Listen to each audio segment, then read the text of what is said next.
Buenas tardes, señor Santiago. Gracias por aceptar la invitación a esta entrevista. Como ya se conoce, hubo un estudio de caso pre y va a estar basada sobre la comercializadora de vehículos. Entonces, la pregunta que vamos a realizar en primera instancia es, ¿considera que la comunicación interna de su empresa es acertada y sirve para exponer los problemas que se presentan y asimismo les da solución? Ok, inicialmente, como se nos presentó esta problemática, sí considero pertinente que se le dio una solución correcta al caso que se presentó, porque se trabajó inicialmente grupalmente para ver qué problemática teníamos internamente entre los empleados y ahora los trabajamos individualmente para poder darle incentivo a cada uno y ver realmente la perspectiva que tenían ellos frente a la problemática que estaba viendo y poderla solucionar desde raíz. Ok. Con base en el caso presentado, usted como gerente, ¿qué acciones hubiera tomado para dar solución al problema planteado en la empresa comercializadora e importadora de vehículos? Ok, em, digamos, mi obrar hubiera sido en este aspecto algo mucho más similar a lo que hemos tenido pues, en la propuesta que se vivió en este ejemplo. ¿Por qué? Porque en los emprendimientos normalmente cuando se está iniciando se presentan muchos problemas logísticos iniciales debido al crecimiento que una empresa puede tener aceleradamente. Bien, estos problemas implican que en la gestión de inventario haya una mala comunicación, que a raíz de que el crecimiento incluso cuando son productos de esta magnitud, eh, esos lapsos de comunicación que no se tienen entre empleados afecten las ventas como se dieron ahí. La solución me parece importante que la que se dio ahí es la correcta porque se trabajó el problema de raíz tanto individualmente con las personas como a nivel logístico y estratégico con la plataforma, con que cada una de las personas de los empleados pusiesen de más lo que podían aportar a la solución. Entonces, el tema del liderazgo en este emprendimiento fue vital y por eso me gustó esa solución y yo hubiera procedido de una manera muy similar. Gracias. ¿Cómo considera que se debe preparar para entrar a negociar con una empresa importadora de China? Ok, ¿cómo deberíamos prepararnos para entrar en esta negociación? Primero, que la empresa en su actualidad tenga la capacidad de abordar una empresa que tal vez esté manejando un inventario mucho más grande, que tal vez maneje contratos mucho más grandes de los que actualmente nosotros como emprendedores novatos o iniciales estamos tomando. Entonces, pienso yo que se deben tener en cuenta esos parámetros para yo saber si realmente va a ser rentable para mí un flujo con una empresa importadora de China, bien, porque normalmente cuando nosotros trabajamos ya productos al por mayor, ya digamos un vehículo a grandes masas, el margen de ganancia que se va a obtener debe ser inicialmente precisamente por que haya un flujo de mercancía, un flujo de inventario mucho mayor. Bien, y existen empresas, que puede ser este caso, que trabajan solo en base a eso, que te ponen a ti un contrato inicial y te dicen, listo, yo trabajo contigo, pero tienes que moverme tanta cantidad de inventario mensual porque no podemos trabajar al precio que tú nos estás pidiendo si se mueve tan solo esta cantidad de vehículos. Es más que todo en ese aspecto que yo consideraría que se debe tener en cuenta y que si se requiere un capital inicial para cerrar el contrato o no, ya eso dependería de la empresa con la que se trabaja.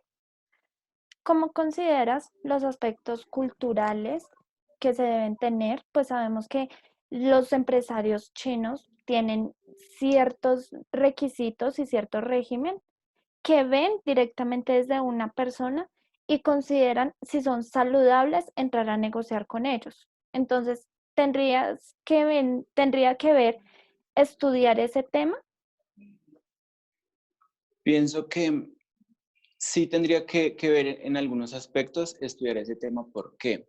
Porque la manera de obrar en el sector de los negocios, por cultura, siempre va a ser muy diferente. Los latinos tenemos mucho una cultura de que no vamos a hacer las cosas pensando a 10 años, pensando a 3 años, pensando más a lo que se viene, sino queremos todo ya. Entonces, como nosotros siempre estamos buscando en una cultura más inmediatista, estamos educados en una cultura de que queremos que todo se realice ya, y en el Medio Oriente la cultura es más vamos a actuar hoy, vamos a orar hoy, vamos a pensar todo lo que vamos a hacer hoy para que tengamos un resultado significativo en 3 años, en 5 años. Entonces, sí tendría que ver en muchos aspectos, porque tal vez el contrato del que se está planteando en este ejemplo nos está diciendo que la persona necesita 200 vehículos de 8 puestos, pero tú no sabes que se requiera ya, se requiere inmediatamente, y que el contrato a hacer con una empresa importadora de China te diga a ti, bueno, nosotros te hacemos el contrato, pero lo vamos a trabajar a tantos meses o a tanto tiempo, y por esa razón digamos que sí se tendría que tener en cuenta los aspectos culturales y qué condiciones de negociación tiene cada uno. Vale, muchas gracias. ¿Cómo considera que influyen las aplicaciones en las ventas?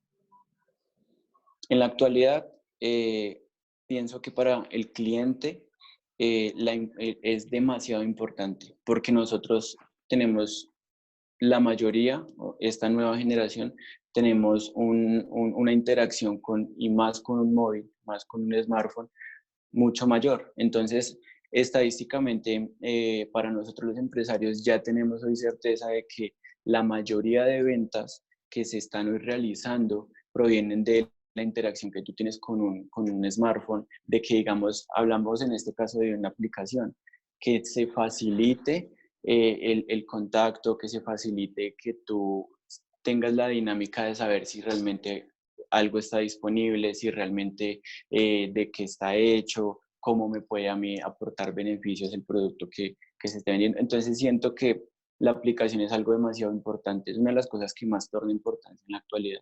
Sí, o sea, los medios hoy son los que están pautando el boom para las ventas y el comercio electrónico. Sí, tanto por lo que ya vemos que hay mucha negociación global, que pues nosotros como usuarios, simplemente por medio de aplicaciones que están a nivel internacional, podemos obtener productos desde otros países. Lo que comentas es que ya nos varían los plazos, no son inmediatos, pero en base en lo que dices, se fomenta que las aplicaciones nos facilitan movernos a nivel mundial, internacionalizar los productos. Exactamente. Y que más una aplicación le da información al empresario. Le da información de que, digamos en tu caso, que estés solicitando un producto, en qué lugar del mundo estás. Muchas veces entra a jugar un caso importante el clima, todas esas cositas le dan información al empresario para que pueda hacerte a ti una oferta más exacta de lo que tú puedas estar buscando, y eso incluso es una estrategia de comercio electrónico que te va a ayudar a ti a generar muchas más ventas. Sí, entonces eso es importante, por eso las aplicaciones hoy es algo primordial para una empresa, y que todo en los medios esté puesto al servicio de la persona y sea más cómodo, incluso en un smartphone se debe pensar demasiado. Sí, claro. En base a eso vemos que el mundo como va a ser mucho más dinámico, unas ventas por medio de aplicaciones que incluso presenciales. Así Entonces, es. entonces vamos con la siguiente pregunta y nos dice, ¿por qué cree que los vendedores no hicieron los reportes correspondientes para dar de baja los vehículos en el inventario? Ok, inicialmente un error como esos sucede por, bueno, varias razones. La primera que pienso yo que se dio es por la concentración del empleado, ¿sí? Porque la concentración que él tenía a la hora digamos, de generar las ventas, pues normalmente una persona comercial está es pensando en que tiene que vender mucho y no en que tiene que reportar, ¿sí? Entonces, puede ser eso. Otra cosa es que no se le solicitó explícitamente que lo hiciera, ¿sí? Que inicialmente diera esos reportes porque era indispensable para el inventario o porque era indispensable para el flujo de la compañía. Y por último, y pienso yo que el más importante es que normalmente esos errores deben estar cubiertos no por el empleado, porque el empleado no se toma su trabajo, o la mayoría no se toman su trabajo a personal como el dueño de una empresa, o como el gerente, o como el encargado. Entonces, uno como dueño debe estar pendiente de esos puntos y debe saberlos solucionar de una manera que no sea dependiente tanto de un empleado. Porque si una persona, si un empleado tiene algo tan importante como es el inventario, ¿sí? Y no se está garantizando que eso se cumpla, obviamente, o sea, digamos que es más que obvio incluso que lo que sucedió o esa problemática que se presentó pase, porque se están vendiendo cosas que ya se vendieron y en el sistema parece que aún existen. Entonces, esa problemática pasa, incluso no solo, digamos, en esta empresa que trabaja con automóviles, sino también en compañías que mueven artículos mucho más pequeños. ¿Sí? Una prenda como un pantalón, como una blusa, como un bolso, que el inventario y el flujo de mercado es mucho mayor. Entonces, imagínate ese problema, pero a gran escala, de que el desequilibrio de inventario sea de 100, de 200, de 1000 prendas. Entonces, ahí es donde entra a haber un problema importante en cuanto a qué condiciones yo le pongo a una persona externa para que pueda reportarme si yo no sé solucionar aún el problema a raíz, o sea, internamente desde la compañía. Entonces es importante que, como tú me decías, que esas cositas se solucionen desde el liderazgo, desde lo que uno puede hacer y la aplicación me parece que es una ayuda notable, aunque no lo es todo. ¿Listo? Porque pues no todas las ventas se están realizando por ahí. Sí, claro, aunque son apoyos. Digamos, en este caso que se basa en ser un apoyo, sí debe ser más orientada a tener las garantías de apoyo porque no es la principal fortaleza de venta. Exactamente. Entonces, bueno, la última pregunta, ¿cuál es el periodo adecuado para hacer una comparación de ventas y detectar si se están teniendo inconvenientes en las mismas? Ok, eso ya depende, digamos que del cómo yo lo quiera manejar, ¿bien? Y de qué productos estamos manejando. Sí, hablemos del ejemplo que me pusiste. Normalmente cuando son ya, digamos que propiedades como vehículos o casas, en fin, el conteo o la estadística se hace ya sea bimestral, ya sea cada 6 meses o anualmente. ¿Listo? Que tú miras y comparas periodos para ver realmente cómo está fluyendo o cómo están creciendo o decreciendo las ventas para tú evaluar cómo puedes proponer una buena estrategia o cómo puedes solucionar algún problema interno. Pero cuando ya, digamos, se trata de productos, como te digo, más pequeños, cuando estamos hablando ya de una venta de zapatos, de bolsas, no sé, ya tiene que ser el lapso de tiempo un poco más reducido debido a que el número de ventas es mucho mayor.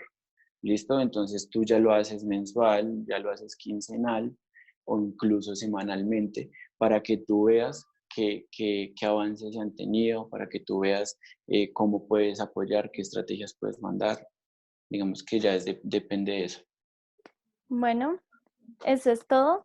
Muchas gracias por aceptar esta invitación y Claro estaremos que sí. atentos para ver qué nos sigue correspondiendo. Que tengas un muy buen día. Bueno, muchas gracias.